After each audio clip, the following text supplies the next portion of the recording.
தெலங்கானா மாநிலம் சங்காரெட்டி மாவட்டத்தில் உயரழுத்த மின்கம்பி மீது டிப்பர் லாரி மோதி தீப்பற்றி எரிந்ததில் லாரி ஓட்டுநர் தீயில் கருகி உயிரிழந்தார். காஜுப்பள்ளியில் உள்ள கிரஷரில் ஜல்லி உடைப்பதற்காக லாரியில் பாறைகளை ஏற்றிக் கொண்டு வந்த அவர் டிப்பர் லாரியை உயரே தூக்கிய போது லாரி மீது உயர் அழுத்த மின்சாரம் பாய்ந்து தீப்பிடித்து எரிய தொடங்கியது. இதில் லாரி ஓட்டுநர் ரன்சுஜன் உடல் கருகி உயிரிழந்தார்.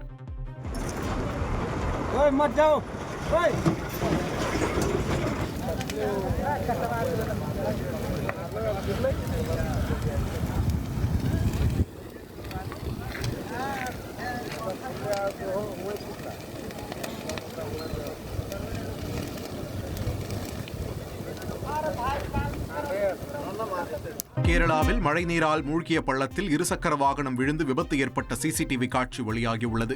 கேரள மாநிலத்தில் தற்போது பல்வேறு மாவட்டங்களில் தொடர் மழை பெய்து வருகிறது. இந்த நிலையில் கொச்சி மாவட்டத்திற்கு உட்பட்ட ஆலுவா மூணார் சாலையில் இளைஞர் ஒருவர் தனது இருசக்கர வாகனத்தில் சென்று கொண்டிருந்தார். அப்போது சாலையின் நடுவில் இருந்த பள்ளம் மழைநீரால் மூடியிருந்தது தெரியாமல் பள்ளத்தில் பைக் இறங்கியதில் இளைஞர் தூக்கி வீசப்பட்டார். உடனடியாக அவரை பொதுமக்கள் மீட்டனர். இது தொடர்பான சிசிடிவி காட்சிகள் தற்போது வெளியாகியுள்ளன.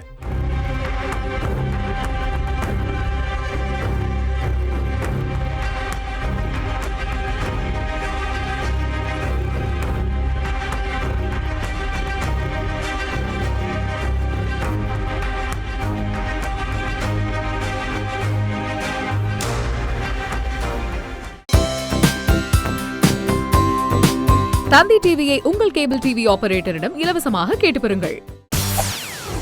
செய்திகளை உடனுக்குடன் தெரிந்து கொள்ள உடனே சப்ஸ்கிரைப் பண்ணுங்க.